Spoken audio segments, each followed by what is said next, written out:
I always say the rules are there are no rules, but there's a few things that seem to work all the time. If you make something look like something it ain't, it always works. Does that make any sense? If you can create something that looks like another decorating technique, even if it's not that convincing, it seems to always work. Here we have some examples of an embroidery look, an applique, and even a chenille type of look using these textured type of inks. It almost always works. Leather, you make something look like leather and suede, almost always works.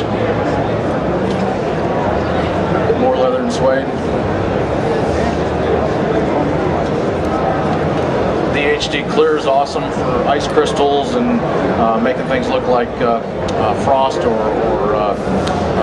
water bubbles or those types of things. Works awesome.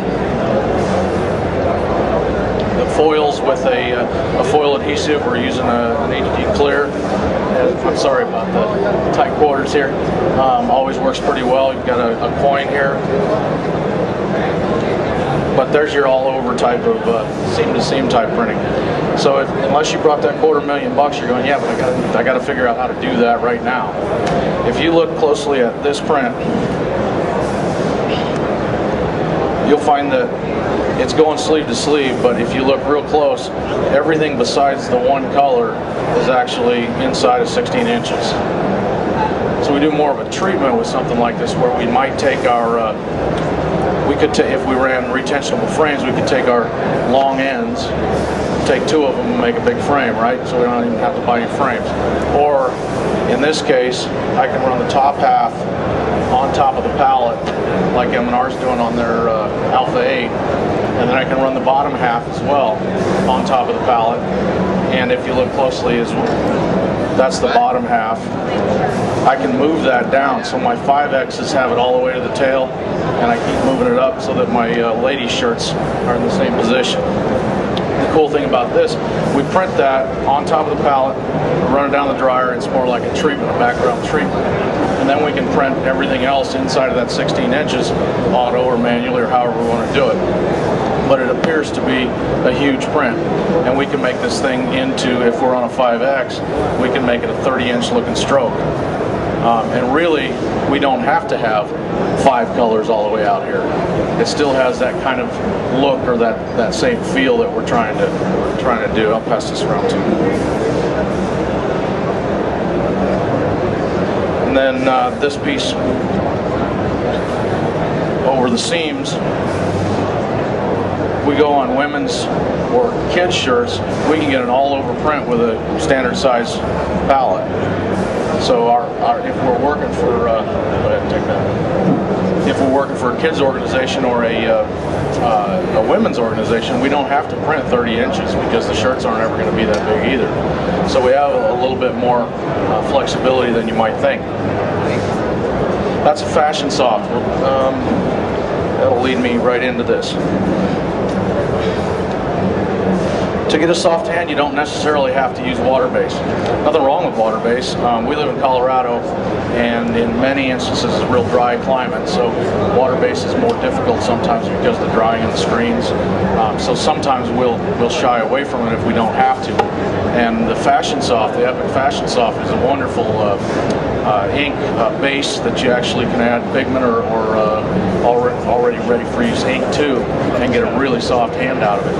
It's more or less a reducer, but it also has like a silicone in it, so it feels real slick. A little bit of a bonus here, and pardon me, because we don't have a earpiece or anything, but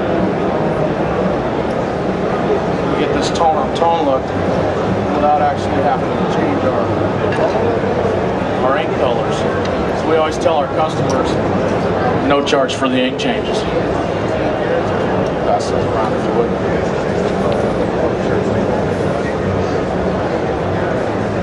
There's a photo of what they're doing over at the M&R booth. We do the same thing on a manual,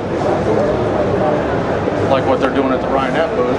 We actually helped them kind of develop that. You notice shirts on top of the pallet, whether we're doing it on an automatic or a manual. Just throw it back. Thank you. We also throw a bit of foam on our pallet.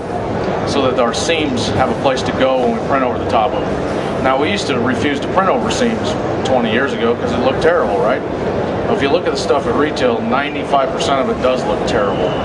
But you can overcome the seams and do a real nice job of printing right up in them and around them by using like a fashion soft, very thin ink. Thank you.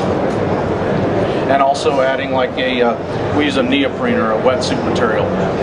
It'll take the adhesive, we can pull it on and off of the pallet. When we need it, we put it on. When we don't, we pull it off. We do that both on the automatic and the manual. So on the automatic, we can double index and run large pallets as well, and large screens. Or, again, what I told you we did on that gunslinger shirt, the bottom half was printed on with a smaller screen and the top half was printed with a smaller screen. So you don't even necessarily need larger screens. Now you're handling the product more, but we're up to a $15 shirt instead of a $5 shirt. So we have to think about that in the first place. If we have to compete at that $5 price point, some of these little tricks aren't going to work for you. But the idea is we've got to increase our basically cost or sales price so that we can justify doing some of these other treatments. Hopefully, when you kind of walk away from here, you'll take, I don't know, 3, 4, 5 things that you can take back to your shop or back to your customer or back to your printer and be able to provide a couple of details to maybe start trying some of the specialty applications that you're not already trying. So I'm going to dabble in each of kind of the processes. What our strength is the entire process, from the art and design through the separation, through the screen making, and then the production techniques as well. One of the things people say is that, well, I only have a 4-color manual, I only have a 6-color manual, so my hands are tied, I can't do some of this crazy work. It quite simply is like this. Yeah, but red and yellow make orange. So really I can make three colors out of 2 screens, right? So even if I've only got a 4-color, it quite simply becomes, I can use my press as another brush in my toolbox rather than being a limiting factor. Okay, I can only put 4 screens up, but it doesn't mean that I can only print 4 colors, right? So we like to look at it as that additional brush or another magic marker kind of thing. So today's styles on the art side of things, it's wings and skulls and scrolls and ironwork and all this leaves and right. I mean that's everywhere, right? And don't think for a minute it's just T-shirts. If you look on billboards and open up a men's fitness magazine or Extreme Sports or even a Sports Illustrated, advertising is using that same type of distress type with wing and ironwork and that type of thing. So it's absolutely everywhere. There are some clip art packages available throughout the show, and it's not a bad idea to have some of those clip art packages. But you ever go online and Google scrolls? There's thousands of references for scrolls. Run the auto trace tool in your Corel Draw or Illustrator. You got a great reference. Twist it, flip it, stretch it, move it, and you know the Affliction guys are doing great, awesome work. You think they invented the scroll? That stuff's everywhere. So from a reference point of view, you can find it absolutely everywhere. We take a camera with us wherever we go. We're continually scanning things and taking pictures of whatever we see just from a pure reference point of view. So there really is a lot of great art there. And I only bring it up because I get so many people that say, oh, I really want to be doing that kind of work, but I can't find the art. I don't even know where to look for the art. Just open your eyes. It's absolutely everywhere. Great reference all over the place. This is kind of a fun little story. We were outside of Pizza Hut, my partner and I, Jason, in Honduras with an armed guard. And these 2 trucks were sitting in the parking lot. These are panel trucks, the side of panel trucks. We use this kind of stencil for all kinds of things. It's just a basic beat to death type of illustration, but that type of thing works all the time for whatever type of application we might be looking at, as one example.